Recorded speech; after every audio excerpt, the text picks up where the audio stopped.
बच्चों, मैं doctor D P. Goswami, SPC government college Ajmer. आज आपको ब्रिटिश विजय के समय भारत के महिलाओं की स्थिति, सांस्कृतिक स्थिति, दास्ता, कला एवं स्थापत्य जैसे प्रमुख बिंदुओं पर अपनी बात कहने जा रहा हूँ। ब्रिटिश विजय के समय महिलाओं की स्थिति निम्न प्रकार की थी। महिलाओं को घर एवं समाज में आदर एवं सम्मान दिया जाता था, लेकिन समानता के दृष्टिकोण से समाज में पितृसत्तात्मक व्यवस्था थी। केरल जैसे और नॉर्थ ईस्ट, उत्तर पूर्वी कुछ राज्यों को छोड़कर अधिकांशतः पितृसत्तात्मक परिवार हुआ करते थे। महिलाओं को बेहद न्यून व्यक्तिगतता हासिल थी। यद्यपि कुछ अपवाद देखने को मिलते हैं।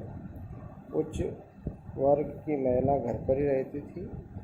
निम्न वर्ग की महिलाएं परिवार की आय के लिए हाथ बटाने का कार्य करती थी, जैसे खेतों में जाना, घर के बाहर का काम करना।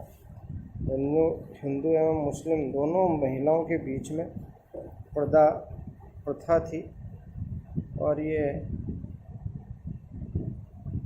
सामान्य बात थी। और आम गरीब परिवारों की महिलाएं आजीविका के लिए घर से बाहर काम करने जाती थी। सती प्रथा, बाल विवाह और बहुविवाह जैसे सामाजिक प्रथाएं एवं परंपराएं पूरे भारत में व्याप्त थी। हिंदू विधवा महिलाओं की स्थिति बेहद दयनीय थी। दहेज जैसी प्रथा बंगाल और राजपूताना में व्यापक रूप से व्याप्त थी। इस प्रकार से महिलाओं का जो सामाजिक जीवन था बड़ा बंधनों से युक्त था। लेकिन समय की गति के साथ जब अंग्रेजों ने शासन संभाला तो कई समाज सुधारक कार्य उनके द्वारा किए गए। सांस्कृतिक स्थिति के दृष्टिकोण से देखा जाए तो भारत की सांस्कृतिक दृष्टिकोण से संपूर्ण क्षेत्र में परिलक्षण स्पष्ट दिखाई देते हैं।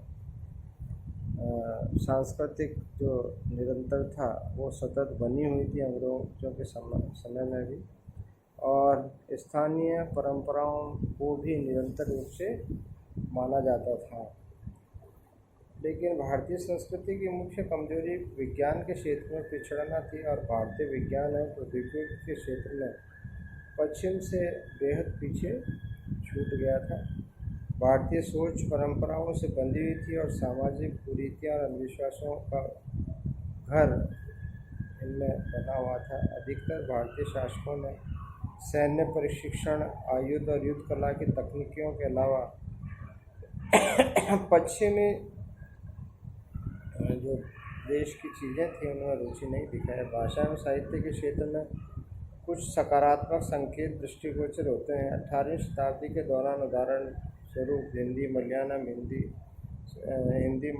एवं सिंधी के साथ उर्दू भाषा का काव्य भी फला फूला। विभिन्न धार्मिक समूहों के बीच सांप्रदायिक सौहार्द इस समय भारतीय समाज की एक अद्भुत विशेषता थी। दास्ता की व्यापकता एक अन्य सामाजिक बुराई थी। व्यापक रूप से कहा जाए तो दासों की दो श्रेणियों में इनको विभक्त किया गया था, घरेलू दास और कृषिदास। कृषिदास को भूमि की बिक्री के साथ ही नए स्वामी को बेच दिया जाता था। यूरोपीय यात्रियों एवं प्रशंसकों ने भारत में दास्ता या दास प्रथा की व्यापकता को प्रमाणित किया है। आर्थिक तंगी, अकाल, प्राकृतिक आपदा, अत्यंत निर्धनता ने लोगों को अपने बच्चे बेचने के लिए मजबूर किया। राजपूत, खत्रिय एवं कायस्थ परिवार घरेलू कार्य के लिए दास महिलाओं को रखते थे। हालांकि भारत में दासों की स्थिति अमेरिका और यूरोप के दासों से बेहतर थी। दासों को सामान्यतः परिवार के वंशानुगत नौकर के तौर पर देखा जाता था। दासों को आपस में विवाह करने की अनुमति थी और उनके बच्चे को स्वतंत्र नागरिक समझा जाता था।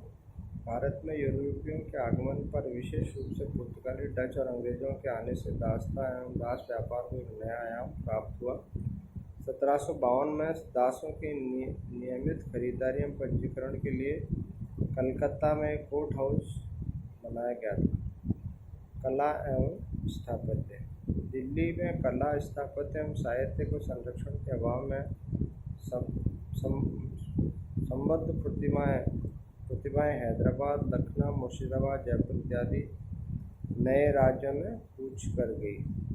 अशफाक़-उद-दौला ने 1784 में लखनऊ में एक बड़ा इमामबाड़ा का निर्माण कराया था। इमामबाड़े से तात्पर्य उस भवन से जो मुहर्रम के त्यौहार के समय बनाया गया था।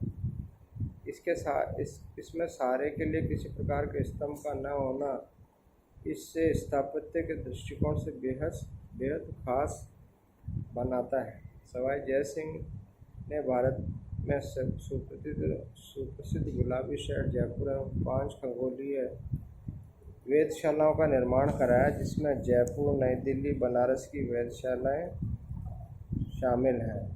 अमृतसर के महाराजा रणजीत सिंह ने सिख तीर्थ स्थल को नवीकरण का कार्य किया तथा निचले आधे हिस्से को मार्बल से सुसज्जित कराया और ऊपरी आधे हिस्से को तांबे का तैयार कर उस पर सोने की पतली परत चढ़वाई। इसे स्वर्ण मंदिर का नाम दिया गया।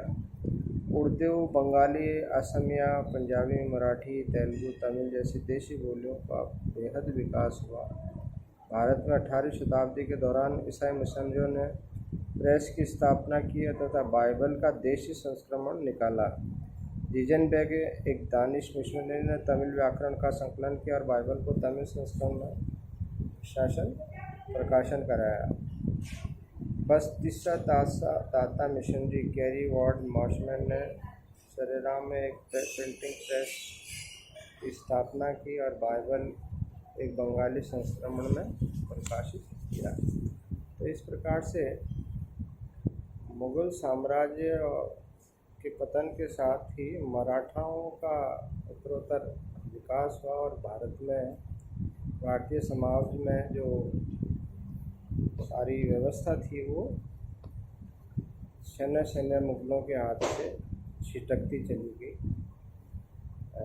राजनीतिक पंगुता का स्पष्ट उदाहरण मुग़लों के पतन के साथ ही देखने को मिलता है और राज परिवारों में व्याप्त भ्रष्टाचार भी स्पष्ट रूप से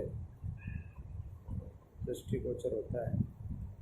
इसके साथ साथ कुलीन वर्ग के स्वार्थीपना और अदूरदर्शिता का दृष्टिगोचर भी अंग्रेज़ों के शासन की स्थापना के साथ ही स्पष्ट देखने को मिलता है। भ्रष्टाचार, अदक्षता और धोखेबाजी जैसी लोक सेवा की विभिन्न क्षेत्रों में देखने को इस दौरान स्पष्ट मिल जाती है। इरफान हबीब के शब्दों में मुग़ल साम्राज्य के ढहने के पर उठे विद्रोह के लिए विभिन्न व्याख्याएँ प्रस्तुत की गई।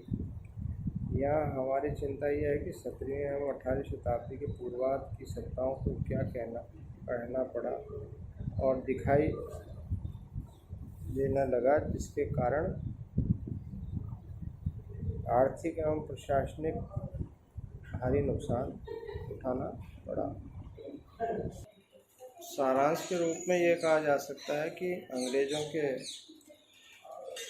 भारत में प्रवेश के साथ ही जो भारतीय चुनौतियां थी वो एक तरह से शून्य सी हो गई और इसके लिए कई कारण जिम्मेवार माने गए। विशेष रूप से जो सबसे महत्वपूर्ण कारण माना जाता है वो राष्ट्रवाद की भावनाओं का अभाव, क्योंकि उस समय राष्ट्र के प्रति जो लोगों का भाव था वो एक सीमित क्षेत्र के लिए था और राजा के पतन के साथ ही वो व्यक्ति की जो संबद्धताएं थी वो राजा के व्यक्ति के साथ ही समाप्त हो जाती थी। मैंने अपनी संपूर्ण बात को अपने वीडियो का PDF बनाया है जो आपके व्हाट्सएप ग्रुप में शेयर कर रहा हूँ। किसी भी प्रकार की और यदि आपको जानकारी लेनी हो तो व्यक्तिगत नंबरों पे आप संपर्क कर सकते हैं। कल हम और किसी अपने एक नए विषय को लेंगे, तब तक के लिए धन्यवाद।